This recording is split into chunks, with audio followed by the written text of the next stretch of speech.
यहाँ पे ये वाली चीज़ एक्सप्लेन हुई भी है, उसको एक बार देख लेते हैं, फिर आगे चलते हैं। हम कोई भी नंबर एंटर कर लेते हैं, 45 + 5.7, ठीक है। शिफ्ट करके एंटर प्रेस करते हैं तो देखिए इसका आंसर भी आ गया, और इसने यहाँ पे कहा कि ये इनपुट 1 है और उसका करस्पॉन्डिंग जो आउटपुट सेल है वो आउटपुट 1 है, ठीक हो गया। यानी अगर अगला होगा, अगर मैं कुछ और लिखती हूँ 4 × 5, ठीक है, जैसे आपको बताया था। अभी हम इसको आगे दोबारा देखते हैं, शिफ्ट करके एंटर करते हैं तो इसने इसका आउटपुट दे दिया 20, इनपुट 2 आउटपुट 2, ठीक हो गया जी। आगे चलते हैं, अगला पॉइंट हमारा क्या कहता है। अगला पॉइंट हमारा कहता है कि Mathematica can distinguish between integer numbers, rational numbers, real numbers and complex numbers, ठीक है। इंटीजर नंबर्स कौन से होते हैं? जो कि होल नंबर्स होते हैं, ठीक है, जैसे +1, +2, -5, -6, ये सब के सब क्या होते हैं? इंटीजर नंबर्स होते हैं, ठीक है, होल नंबर्स होते हैं, पॉइंट में नहीं होते या फ्रैक्शन में नहीं होते। रैशनल नंबर्स कौन से होते हैं? जो p/q फॉर्म में होते हैं या फिर पॉइंट में होते हैं, पॉजिटिव भी हो सकते हैं और नेगेटिव भी हो सकते हैं। रियल नंबर्स जो हम डेली लाइफ में यूज़ करते हैं, जितने भी numbers, positive, negative, point, fraction, everything, उन सब को हम रियल नंबर्स कहते हैं। तो इसीलिए जब आप लोग नंबर और नंबर थ्योरी पढ़ते हैं तो आप उसमें पढ़ते हैं कि जो इंटीजर नंबर्स होते हैं और जो रेशनल नंबर्स होते हैं वो रियल नंबर का सबसेट होते हैं। कॉम्प्लेक्स नंबर्स आपको पता है, वो नंबर्स जिनमें आयोटा यूज़ होता है उनको हम कॉम्प्लेक्स नंबर कहते हैं, या जिनमें नेगेटिव अंडर रूट आ जाता है उनको हम कॉम्प्लेक्स नंबर्स कहते हैं, ठीक है। यहाँ पे इसके बाद इसका कोई फंक्शन वगैरह नहीं बताया गया, लेकिन मैं आपको दिखा देती हूँ कि हम इसको किस तरह से करते हैं। देखिए मैं लिख रही हूँ हेड, मैंने एक फंक्शन यूज़ किया है हेड, और मैं उसमें लिख रही हूँ 5.6। तो एज़ द पॉइंट सेड कि मैथमेटिका जो है वो डिफरेंट टाइप्स ऑफ नंबर्स के दरमियान में डिस्टिंग्विश कर सकता है, उनके दरमियान में तफरीक कर सकता है।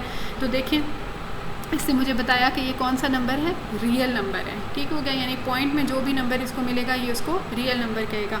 अगर बाय की फॉर्म में कोई नंबर मिलेगा तो ये उसको रेशनल नंबर कहेगा। देख लेते हैं, मैं यहाँ पे लिखती हूँ हेड, ठीक है। हेड फंक्शन जो होता है, ये एक्चुअली हेड फंक्शन के आगे हम जो कुछ भी लिखते हैं, जो भी नंबर लिखते हैं, उसकी टाइप के बारे में मैथमेटिका हमें बताता है कि ये रियल नंबर है या इंटीजर है या कौन सा नंबर है। तो मैं लिखती हूँ 6/7, ठीक है जी। कल मैंने आपको ये बाय लिखना सिखाया था, शिफ्ट करके एंटर प्रेस करें, उसने क्या कहा? ये क्या है? रेशनल नंबर है, ठीक है। बहुत सारे नंबर्स को हम इकट्ठा भी लिख सकते हैं और इकट्ठा चेक कर सकते हैं। मैं लिखती हूँ, मैंने अब देखिएगा मैंने किस तरह से लिखना शुरू किया। मैंने कर्ली ब्रेसेस डाली, पहले मैंने हेड लिखा और उसके साथ मैंने स्क्वायर ब्रैकेट में अपना पहला नंबर लिखा 5.6। मैंने चेक करना है कि ये कौन सा नंबर है। 5.6 के बजाय चलिए मैं कुछ और लिख देती हूँ, -7.1 लिख देती हूँ, ठीक हो गया। फिर मैंने कॉमा डाला, फिर मैंने दोबारा हेड लिखा और मैंने अपना, यानी कि अगर आपने बहुत सारे नंबर एक साथ चेक करने हो तो आपको अलग अलग वो लिखने की ज़रूरत नहीं है, आप ऐसे भी चेक कर सकते हैं। यहाँ पे मैंने लिख दिया जी 8/5। बाय हम कैसे डालते हैं? कंट्रोल और जो शिफ्ट के साथ वाला बटन होता है जिस पे क्वेश्चन मार्क का साइन लगा हुआ होता है उसको प्रेस करते हैं। नीचे मैंने लिख दिया 5, ठीक हो गया। राइट एरो प्रेस किया, ये बाहर निकल आया, ब्रैकेट क्लोज हो गई। साथ ही मैं अगला नंबर लिख देती हूँ हेड 5 + 6 आयोटा। आयोटा लिखने के लिए हम कैपिटल आई यूज़ करते हैं, तो ये उसको आयोटा कंसिडर करता है, ठीक हो गया। शिफ्ट करके ब्रैकेट क्लोज़ की, और फिर ये शिफ्ट करके जो हमने ब्रैकेट यहाँ पे स्टार्ट की थी उस ब्रैकेट को हमने यहाँ पे क्लोज़ कर दिया। शिफ्ट करके एंटर प्रेस करते हैं तो आप देखें पहला नंबर रियल, दूसरा नंबर रेशनल, तीसरा नंबर कॉम्प्लेक्स, ठीक है। आई होप ये क्लियर हो गया होगा। चलें जी नेक्स्ट पॉइंट पे चलते हैं। नेक्स्ट पॉइंट हमारा है कि following symbols are use to denote them. चलें मैं इसको नेक्स्ट वीडियो में करती हूँ ताकि हमारी वीडियो चलने दे 5-6 मिनट चलने दे, फिर कर लेती हूँ। अच्छा जी, following symbols are use to denote them. पहले हमने, आपको पता ही है कि एडिशन के लिए हम प्लस साइन यूज़ करते हैं, मल्टीप्लिकेशन के लिए सब्ट्रैक्शन के लिए माइनस, मल्टीप्लिकेशन के लिए स्टार, डिवीजन के लिए बाय और एक्सपोनेंशिएशन के लिए हम ये वाला साइन यूज़ करते हैं। ये हम सारा कुछ देख चुके हैं। यहाँ पे एक लाइन लिखी हुई है, parenthesis can be used to change order of operations, ठीक है।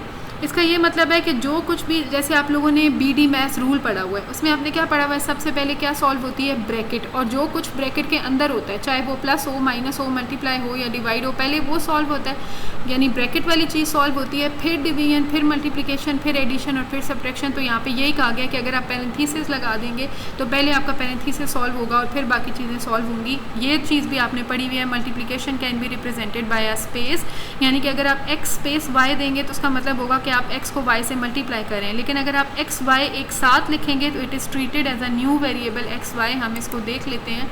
देखें, एक मैंने लिखा x, मैंने स्पेस प्रेस की और y लिखा, शिफ्ट करके एंटर प्रेस किया तो इसने मुझे x और y, चले मैं आपको ये ज़्यादा क्लियरली एक्सप्लेन हो जाएगा अगर मैं इसको ऐसे लिखूँ, x = 5, ठीक है, साथ में सेमी कॉलन डाल रही हूँ। आपको याद होगा हमने कहा था कि जब हम सेमी कॉलन डाल देते हैं तो वो हमें दोबारा वैसे ही उसका आउटपुट नहीं दिखा देता, थोड़ी देर के लिए रुक जाता है। और यहाँ पे मैंने लिखा y = 7 सेमी कॉलन, ठीक हो गया।